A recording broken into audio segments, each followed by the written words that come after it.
How's it going, guys? So sorry for the delay on the videos. I actually had a bunch of videos recorded, and then this is my phone. I'm not joking. I was mowing the grass and had my phone in my pocket and earphones in, and then all of a sudden I hit something on the ground and my music cut out. And it turns out that my phone had fallen out of my pocket, so it shredded it into a million pieces. So this is a brand new phone. It just showed up yesterday. But let's get you guys some updates on what's going on, okay? So first and foremost, you can see that I'm two-toning the slammed 300C project.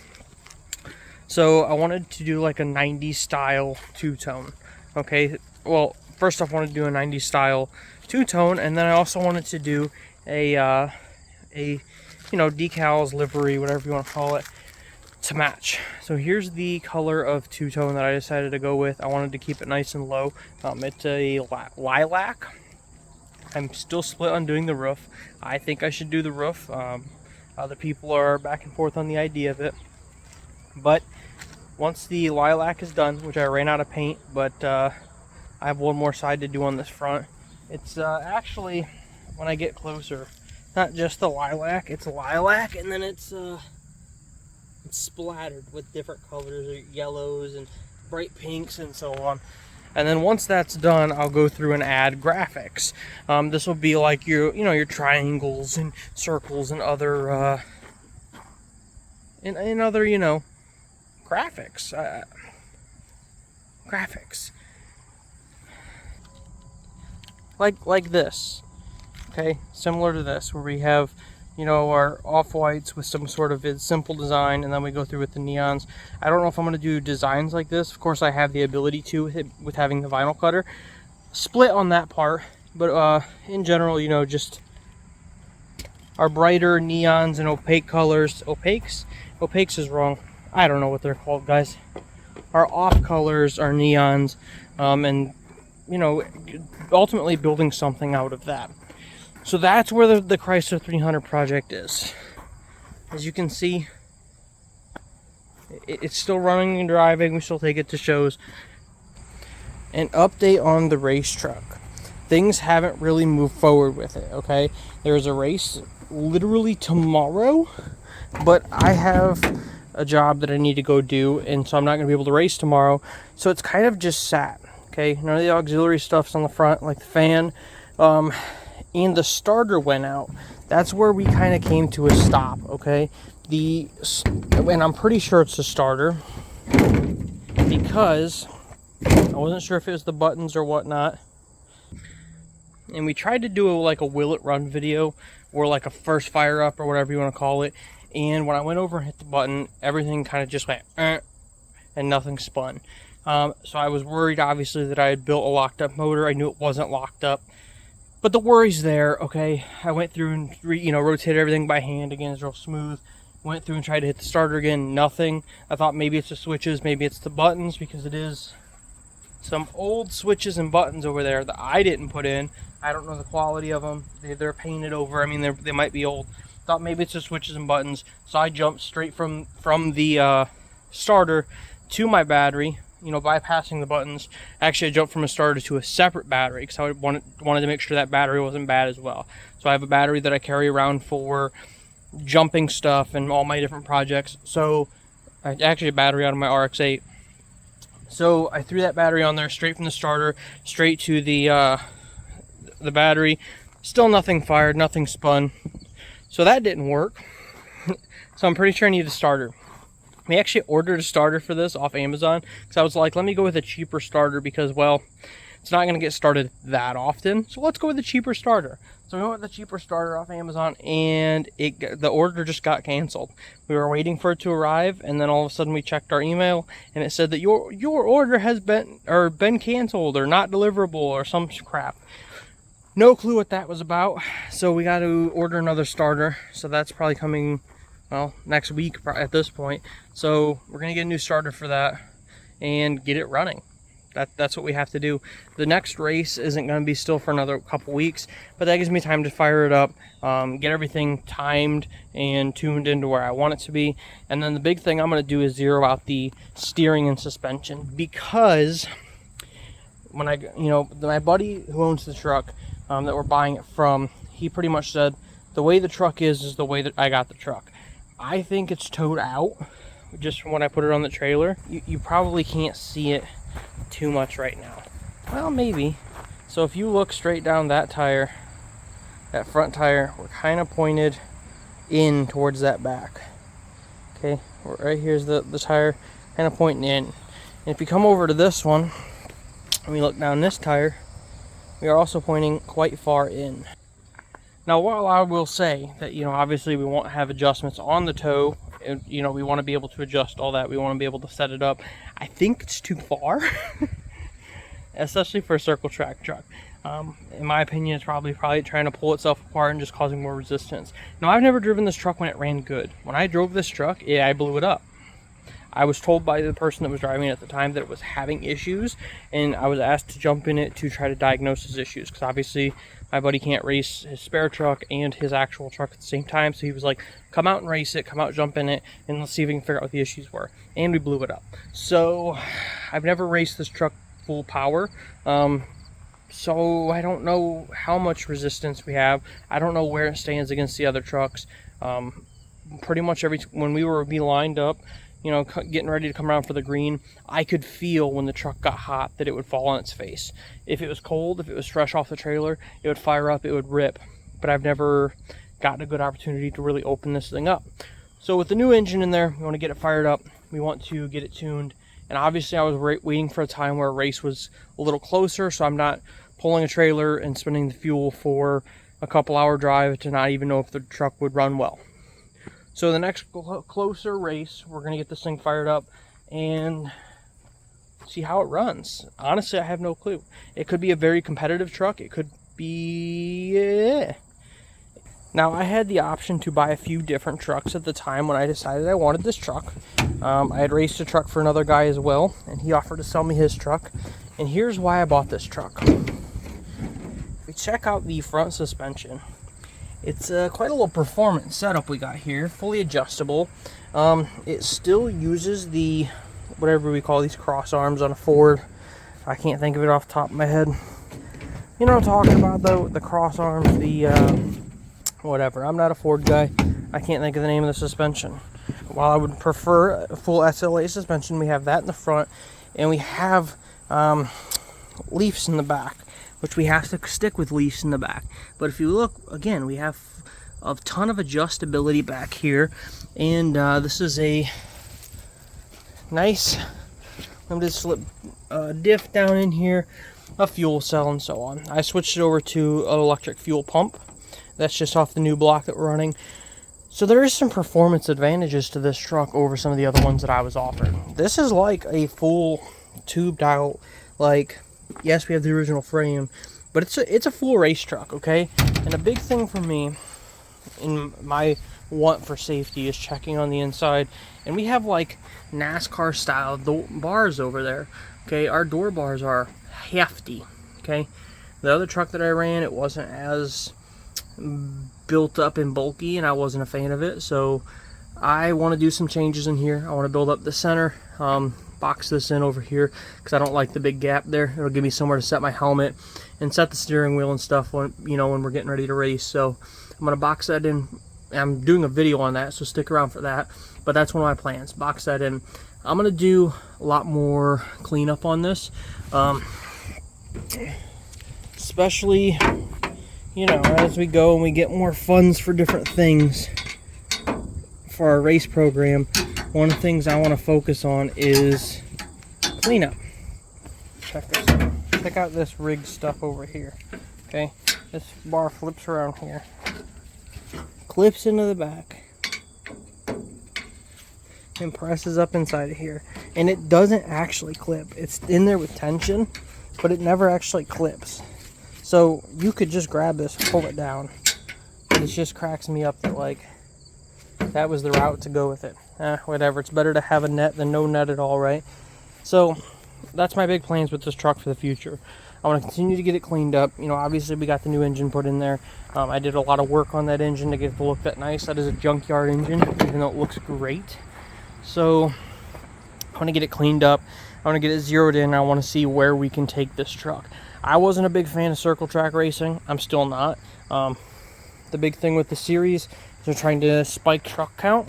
They're trying to get people out racing, and of course, at that point, let's go do it, right? So that's my plan with this. We're gonna get it out there. We're gonna race it. We're gonna have fun with it. We're gonna see. We're gonna see if my low budget build with some extra knowledge of racing and different things will beat out some of them higher dollar trucks where people are paying for a lot of work to get done. If you watch our Broncos work content, you know that we do a lot of traveling and emergency response and stuff with our Broncos sport. In the near future, we're planning on getting brand new wheels and tires. We did a video a long while back, which has been a controversial video in a hilarious sense, about how Ford kind of screwed everyone over with this tire selection on the Badlands because the lug pattern is not common for SUVs. It's a common car lug pattern. It's not a common SUV lug pattern. And then to make the matter worse, they didn't give you much sidewall clearance. And then with the large size of the rotors and brake setup, you don't really have the option to go down. These are 17s, and if anybody knows about 17s, they don't really make a lot of off-road tires for 17s. And then these are very skinny tires. You can see it now in the front with it turned. This is a very skinny wheel, okay? So the companies that do make a 17 off-road tire, they're wider than that, okay? So we made a video that talked about, you know, that Ford screwed us over with tire selection, and everyone's like, I seen 17 off-road tires, and I'm like, yeah, wider than that. They don't fit these wheels. And everyone else in between's like, well, you should just buy new wheels, right? Well, yeah, I should buy new wheels. It doesn't at all, you know, differ from my video saying that Ford screwed us over with wheel selection. They gave us an off-road vehicle with a street tire selection. That's what happened. Most people are going to keep their Bronco Sport on the road, and it's never going to see a trail. But we bought the Badlands edition. We bought their overlanding and light trail edition. It comes with lockers, and it comes with trail cams, and all sorts of other things. Like if we're going to buy your off-road edition, it probably should come with a tire that offers off-road tires. And of course, there's everybody else that's, well, you can buy all-terrain tires. That's great, guys. I'm happy you think that car all-terrain tires, or, you know, highway tires is what they are, with some different tread patterns. I'm happy those will do it for you, but I can't pull up to, like, an emergency response event. Let's say there's flooding. Let's say there's, you know, whatever. And I can't pull up to an event and be like, well, am I going to get stuck in this light mud? No, I need a real tire, guys. Irritating me, okay? Everyone wants to argue, but nobody has ever hosted an actual tire that fits. Everyone just says, well, you can buy some from Walmart. And I'm like, post one then. Post one that actually fits, because I bet you won't find one. That's my rant. Some other updates, okay? 1960 Fairlane, 1-year production car, very, very rare. We can't get parts for it. I found an engine up in Michigan we might go get. Back and forth on that, okay? We don't really need it to make power. I just need it to go down the road. The big thing we can't find for this is brakes. These are drum brakes, and we took them apart. They are powder in the inside, and I mean like literally powder in the inside. So we have to buy all new brakes for this. Nobody sells a full brake kit for it. I don't care if they stay drums, guys. I just need new brakes for this. The RX-8 project, we talked about selling it. We posted it for sale. A few people interested in it, but I think we're going to rebuild it. I don't want to get rid of it. I really do want to keep it. It's just, okay, look, this is like the rarest RX-8 that's out there. It's a Nordic green Grand Touring RX-8. It comes with all your bells and whistles, and it's a rare color, okay? You see how pretty it is if it wasn't dirty? I'm going to cut it up if I build this RX-8. Now, there is some rust back here. I don't care about that. I'm going to wide body it. So, and I don't want it to stay Nordic green. I'll probably wide body it and go with like an off-white. So I'm literally going to take everything that's special about this car and ruin it, okay? So that's why we've posted it for sale. Because honestly, if somebody wants a Nordic Green GT with a flawless interior and so on, well, you know, it's probably better for me to sell this one and buy something else that I can cut up. But, you know, I don't know. I like this car. We got it at a good price. Yeah, you know, it cranks. It just doesn't fire up. I probably just need to put the time and effort into it. We still got our custom bikes sitting around. So obviously here's the vet bike, you know, with our big EGA down the side and so on. I probably need to clean it up a little bit, but I don't mind it because, you know, we did a faux Tina paint job on it. We did the, well, faux Tina, okay? Patina is the art of preserving wear. Faux Tina is the art of creating the look of wear. F-A-U-X Tina. And so you can see through here, we did all that. So sitting outside and getting a little beat up just helps it. Coming in here quick, we picked this bike up off of a family friend, and that's what makes it great because I would need to throw an engine in there, and we're back and forth on what we want to put in there. You can still buy the Honda little 50cc engines that came out of this thing, but here's the story, okay? This bike was owned by an old farmer, and he decided to rent out his house and move somewhere else, okay? This was in the barn. Somebody stole the motor off it. So this is an original bike that I know the original owner. That's cool, okay? But here's the big thing. You can buy a mini diesel engine, and I kind of want to throw one on there because it'd be pretty cool to have a little diesel Honda. But that's all original. Obviously, here's Camille's bike. It's, you know, we just did this for a show, and it's been in the barn since. Probably need to do something with that and get it cleaned up. There's a few things that happened, like the glue not being tight enough up in here, so it's starting to peel. Hello, this is Vinny, our wild cat. I can't say our wild cat. He just comes and shows up every once in a while, eats some mice. Rotary Miata project hasn't gone anywhere. There's still a rotary here. There's still a rotary there. This is, nope, that's the transmission for the rally truck. That's not the transmission for this. Transmission's right there. But it hasn't gone anywhere, guys. There's no updates on that. Same with the stage rally truck. I have been so busy with other things, this thing has not moved. But you can see the frames there. Engine's still in it, which that's a 430. Ranger body, this is just a cab. I want to get everything else cleaned up before this goes on and we cage that out. And then over here, hiding in the corner. What? I don't have anything for you, my dude. Over here in the corners, the 8.8. I want to narrow this out. I want to, and here's the big thing, okay? It's not necessarily the narrowing it out that I want to do, as much as I want to make these shafts equal, okay? So on these 8.8s, a lot of times you have, you know, with these offsets, you have a shaft that's longer than the other. In this sense, this shaft is longer than that shaft. Not by much, but it is longer. By narrowing it, by cutting this shaft down, or not cutting the shaft down, by cutting the housing down, you can use the same shaft, okay? So instead of carrying two shafts, two new spare shafts, or when I rebuild it, having two shafts, instead of carrying that in the race trailer, I can carry one. And if something does happen, we need to replace it out, we only have to have that one. Again, you can see some of this frame cleanup. I just simply have not been working on this, but I have to clean up all them crossbars, and then we'll get that cab put back on there.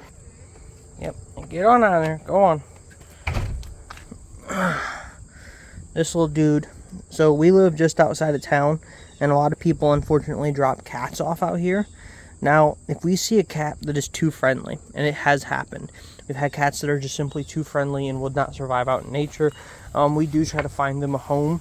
This dude used to just show up at nighttime to get a little bit of food or whatever, and then he would be gone all day.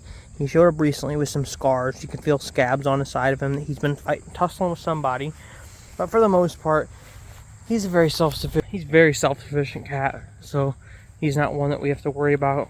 Of course, we still give him some food, some water, somewhere to go during the storms, because we do get some pretty bad storms in the wintertime, well, and spring and fall. It's Ohio, it's wet. And he just chills back there. What? I don't have anything for you right now.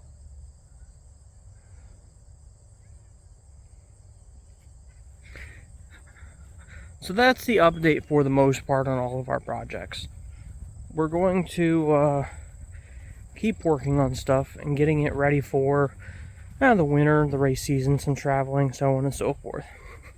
One last update because I was slow to post. I took the starter out of the truck, out of the race truck, and tried to jump it straight to the battery. It just kind of crackled, smoked, and nothing happened. We got another starter, which was a used one that came out of a truck that we weren't sure if it worked because there was an issue where something happened and it sheared off some of the teeth on the ring gear of this truck, right? So I was like, well, if the starter works, it's just going to be sitting on the shelf. Let's give it a go. So we tried that starter. It'll kick out, but it won't spin. Well, actually, it kicked out and it spun. I'm talking like slow, right?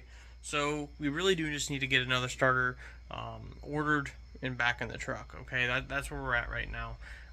The race last night that we knew we were going to miss because we were busy this weekend, it got rained out. Hopefully it reschedules. If not, I think there's 5 more races to the season.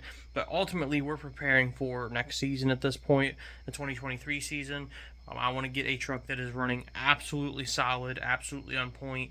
And if I got to go through and rebuild everything from rear ends to brakes by next season, that's what we're going to do, okay? So stick around if you want to see some restoration, rebuilding kind of things, preparing for that 2023 season.